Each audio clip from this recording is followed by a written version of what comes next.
தமிழால் இனியும் நண்பர்கள் அனைவருக்கும் வணக்கம். இன்றைக்கி இருக்கிற பதிவில் காரில் போகும்போது எந்தெந்த காரணங்களால் போலீஸ் நம்மளை பிடிப்பாங்க அதை தான் இன்றைக்கி இருக்கிற இந்த பதிவில் பார்க்க போகிறோம். நீங்கள் பார்த்துட்டு இருக்கிறது ஆட்டோ 4V தமிழ். என்னுடைய பேர் விஜய். வாங்க இன்றைக்கி இருக்கிற வீடியோக்குள்ளே போகலாம்.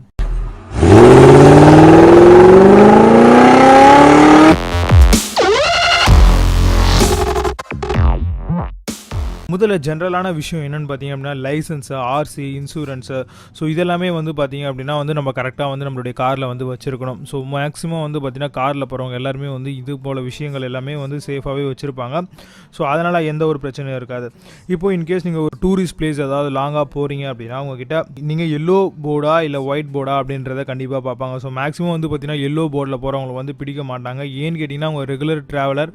ஸோ ரெகுலராகவே பார்த்தீங்கன்னா அவங்க இது போல் தான் பேசஞ்சர் ஏற்றிட்டு போகிறவங்க. ஸோ அதனால் அவங்ககிட்ட எல்லாமே இருக்கும் அப்படின்ற காரணத்தினால ஒயிட் போர்டை வச்சுருக்கவங்கள தான் கண்டிப்பாக பார்ப்பாங்க. ஸோ அவங்க பிடிக்கிறதுக்கான காரணமே ஒயிட் போர்டில் தான் இவங்க மறந்து வச்சுருப்பாங்க. ஸோ பைக் அப்படின்னா கூட பார்த்தீங்கன்னா டேங்க் கவரில் வச்சுருப்போம். ஸோ சம்டைம்ஸ் மிஸ் பண்ணுறோம். பட் காரில் எல்லாருமே வச்சுருப்போம். பட் இருந்தாலுமே அவங்க ஒயிட் கலர் போர்டை தான் கண்டிப்பாக பிடிக்க பார்ப்பாங்க. ஸோ கண்டிப்பாக எல்லாத்தையுமே நீங்கள் சேஃபாக வச்சுக்கோங்க. ஸோ அதுக்கப்புறம் நம்பர் பிளேட். ஸோ இது டூ வீலராக இருந்தாலும் சரி இல்லை காராக இருந்தாலும் சரி ரெண்டுத்துக்குமே ஒன்று தான். ஸோ இப்போ நீங்கள் ரொம்ப ஸ்பீடாக போனீங்க அப்படின்னா பிடிப்பாங்க. ஸோ அதை தாண்டி பார்த்திங்கன்னா நீங்கள் ஹெல்மெட் போடாமல் போனீங்க அப்படின்னா பிடிப்பாங்க. ஸோ அதை பேஸ் பண்ணி இப்போ உங்களுக்கு நம்பர் பிளேட்டில் ஏதாவது நீங்கள் ஒரு சினிமா எஃபெக்டில் பார்த்தீங்க அப்படின்னா ஒரு சினிமா படத்துக்கு ஏற்றது போலவே நீங்கள் டிசைன் பண்ணி வச்சுருந்தாலும் பிடிப்பாங்க. நீங்கள் ஃபாண்ட் ஸ்டைல் கவர்மெண்ட் ரூல்ஸ் படி இருக்கிறத விட அதிகமாக யூஸ் பண்ணிங்கனாலும் பிடிப்பாங்க. ஸோ அதனால் முடிஞ்ச அளவுக்கு பார்த்தீங்கன்னா என்ன மாதிரியான ஃபாண்ட் ஸ்டைல் கவர்மெண்ட் கொடுத்துருனாலும் ஸோ அதை யூஸ் பண்ணிங்க அப்படின்னா எந்த ஒரு ப்ராப்ளமே இருக்காது. அடுத்தது பார்த்திங்கன்னா உங்களுக்கு சன்ஸ்க்ரீன். ஸோ நம்ம எல்லாருமே தெரியும். ஸோ காரில் பார்த்திங்கன்னா பிளாக் கலர் ஸ்க்ரீன் பார்த்திங்கன்னா நம்ம எல்லாருமே காரில் ஒட்டியிருப்போம். ஸோ அந்த மாதிரி ஒட்டுறதுமே தவறு அப்படின்னு தான் சொல்லுவாங்க. ஸோ ஒட்டுறது தப்பு இல்லை. பட் திக்னஸ் அதிகமாக நீங்கள் ஒட்டிட்டீங்க அப்படின்னா கண்டிப்பாக அது ஒரு பெரும் பிரச்சனையில் தான் போய் சேரும். ஏன்னா உள்ளே யார் உட்காந்துட்ருக்கா என்ன நடக்குது அப்படின்றது ஓரளவுக்காவது விஷுவலாக நம்மளுக்கு தெரியணும். ஸோ போலீஸ் பார்க்கும்பொழுது ஸோ அப்படி தெரியாத பட்சத்தில் பார்த்திங்கன்னா கண்டிப்பாக பிடிப்பாங்க. ஸோ அதனால் முடிஞ்ச அளவுக்கு லேயரை பார்த்திங்கன்னா திக்னஸ் எந்த அளவுக்கு கம்மி பண்ண முடியுமோ அந்த அளவுக்கு கம்மி பண்ணி போடுங்க. ரொம்பவே யூஸ்ஃபுல்லாக இருக்கும்.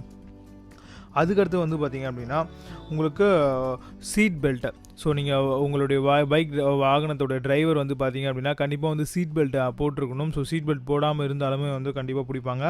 அது மட்டும் இல்லாமல் பார்த்திங்க அப்படின்னா கிட்டத்தட்ட ஒரு கார் அப்படின்னு எடுத்துக்கிட்டோம் அப்படின்னா 4 பேர் உட்காரலாம். ஸோ மேக்ஸிமம் ஒரு 5 பேர் உட்காரலாம். அதை தாண்டி 8 பேர் 9 பேர் அப்படிலாம் உட்காந்துட்டு போகிறவங்களையுமே பார்த்திங்கன்னா போலீஸ் பிடிப்பாங்க. ஸோ ஏன்னா இதெல்லாமே ஒரு ஆக்சிடெண்ட்டை உருவாக்குறதுக்கான ஒரு வாய்ப்பாக இருக்கும் அப்படின்ற ஒரு இதுக்காக இது மாதிரிலாம் பிடிப்பாங்க. அதேமாதிரி நீங்கள் ட்ரிங்க்ஸ் மது அருந்துட்டு பார்த்திங்கன்னா நீங்கள் வாகனத்தை ஓட்டினீங்க அப்படின்னா கண்டிப்பாக போலீஸ் பிடிப்பாங்க. ஸோ அதெல்லாமே தவிர்க்க முடியாத ஒரு காரணமாக இருக்கும். மொபைல் பேசிகிட்டே போனீங்க அப்படின்னாலும் கண்டிப்பாக பிடிப்பாங்க. ஸோ அதனால் இந்த விஷயங்களை பார்த்திங்கன்னா நீங்கள் பண்ணாமல் இருந்தீங்க அப்படின்னா உங்களுக்கு எந்த ஒரு ப்ராப்ளமே இருக்காது போலீஸ்கிட்ட இருந்து.